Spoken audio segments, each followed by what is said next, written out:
Pernah nggak sih Anda dengar atau malah mikir gini soal startup Anda? Wah, pertumbuhannya kencang gini terus nih.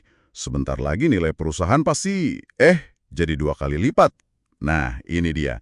Mitos hashtag 15 yang kayaknya sering banget kita temuin di dunia startup. Hari ini kita coba bongkar deh mitos ini. Sumbernya dari kutipan Startup Myths and Models. Misi kita kali ini, pengen tahu aja, optimisme valuasi yang meroket ini beneran realistis nggak sih? Atau jangan-jangan malah jadi jebakan? Optimisme itu penting ya buat bahan bakar startup. Tapi mitos yang satu ini bisa bahaya juga. Banyak founder itu fokusnya ke metrik internal kayak pendapatan naik kenceng gitu. Terus otomatis mikirnya, wah valuasi pasti ikut naik linier. Padahal valuasi itu sangat-sangat dipengaruhi faktor eksternal yang sering dilupain. Siklus pasar startup itu sendiri. Siklus pasar startup. Maksudnya model startup market life cycle itu ya?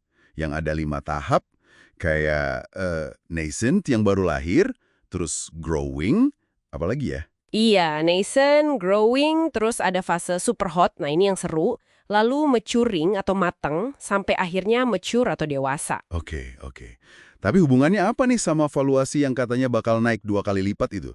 Kayak nggak nyambung gitu. Wah, hubungannya krusial banget. Jadi di tiap tahap siklus pasar itu, cara investor nilai perusahaan itu bisa beda drastis. Terutama lewat yang namanya revenue multiples, atau gampangnya, kelipatan pendapatan. Jadi kasarnya, berapa kali lipat sih dari pendapatan tahunan perusahaan yang investor atau pembeli mau bayar? Di tahap nascent, ya mungkin cuma 1 sampai 2 kali pendapatan. Masuk growing, bisa naik tuh jadi 3 sampai 5 kali. Nah, pas pasar lagi super hot, kelipatannya ini bisa menggila, kadang 10 kali lipat atau bahkan lebih. Wow, 10 kali lipat. Gede banget ya. Kedengarannya sih bagus banget, tapi pasti ada tapinya kan? Tepat sekali. Selalu ada tapinya. Setelah fase super hot yang penuh euforia itu, pasar pasti akan masuk fase maturing. Nah, di sini nih, kelipatannya justru anjlok. Turun drastis. Bisa jadi balik lagi ke 3 sampai 5 kali lipat kayak waktu growing.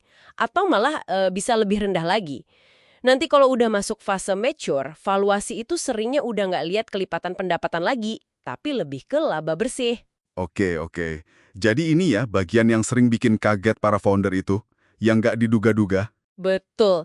Ini poin kuncinya yang seringkali counterintuitif, agak melawan logika awam gitu. Pendapatan Anda bisa aja naik 2 kali lipat, bagus kan? Tapi kalau kebetulan pasar startup Anda itu lagi geser fasenya dari super hot ke maturing, nah kelipatan valuasi di pasar itu bisa anjlok parah. Hasilnya, nilai perusahaan Anda bisa jadi ya stagnan atau malah turun, meskipun pendapatan internal Anda naik loh ya. Contohnya dulu pasar game VR konsumen. Sempat kan super panas tuh 2015, 2016, valuasinya tinggi banget. Tapi terus mendingin cepat di 2017, kelipatan valuasinya langsung turun. Paham. Jadi timing pasar itu penting banget ya ternyata. Tapi kan susah banget ya nebak kapan persisnya puncak pasar itu. Ini ada hubungannya sama rahasia #2 di buku sumber nggak sih? Yang bilang katanya lebih baik jual pas valuasi lagi naik, on the way up. Kenapa gitu ya? Logikanya gini deh, coba bayangin kalau valuasi pasar secara umum lagi turun, calon pembeli kan cenderung nahan diri ya. Mikirnya, wah jangan-jangan besok lebih murah lagi nih, jadi mereka nunggu, wait and see gitu. Sebaliknya, pas valuasi lagi nanjak naik, nah ini muncul fenomena psikologis fear of missing out, FOMO itu loh. Calon pembeli jadi takut ketinggalan kereta, takut kompetitor masuk duluan ngambil dealnya, jadi mereka cenderung lebih agresif, lebih cepat ambil keputusan. Oh iya, masuk akal banget. Di buku itu juga disebut ya contoh-contoh yang, menyakitkan gitu.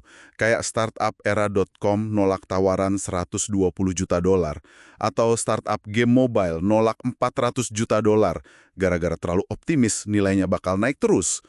Malah pasarnya keburu berubah. Nyesek banget pasti itu. Iya, nyesek. Ada contoh lain yang menarik soal timing ini dari Rubrik Inc. yang didirikan Anu Shukla.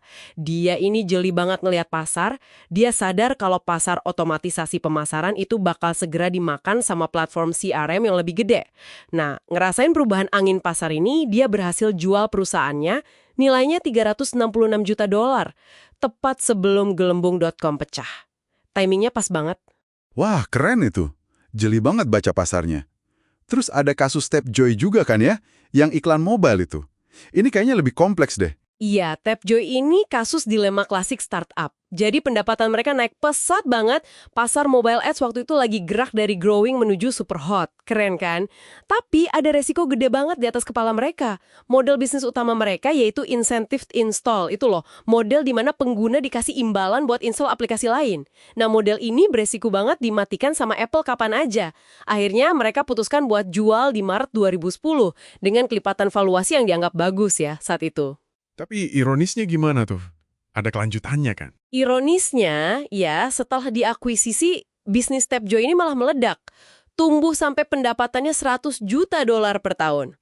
Artinya apa? Kalau aja mereka waktu itu bertahan, dan ya risiko dari Apple tadi nggak kejadian, nilai perusahaannya bisa jadi jauh lebih besar dari harga jualnya. Ini nunjukin betapa sulitnya ya keputusan timing ini. Selalu ada trade-off antara kita mau amanin untung sekarang atau mau kejar potensi lebih besar tapi penuh risiko. Susah emang. Oke deh. Jadi, kalau kita coba rangkum nih ya, rahasia di balik mitos 15 ini. Gimana tuh intinya? Pertama, yang paling penting, pahami dulu Anda ada di tahap mana dalam siklus pasar startup spesifik Anda.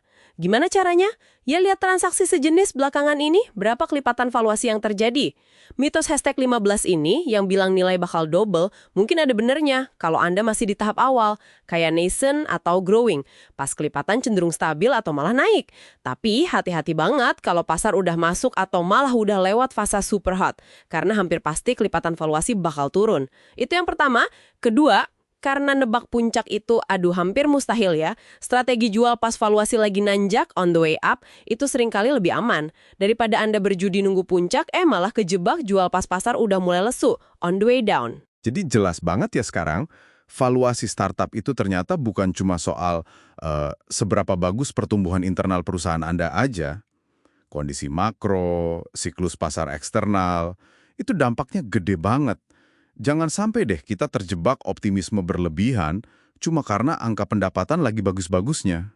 Nah, persis. Sebagai penutup nih, coba deh Anda renungkan ini. Dengan pemahaman baru soal siklus pasar dan gimana kelipatan valuasi bisa naik turun drastis ini, gimana ya caranya Anda bisa lebih realistis gitu menilai kira-kira pasar untuk proyek atau perusahaan Anda sekarang lagi di tahap mana? Dan gimana Anda bisa memproyeksikan potensi valuasi ke depan sambil secara sadar gitu menghindari jebakan optimisme buta dari mitos hashtag 15 ini? Coba dipikirkan deh.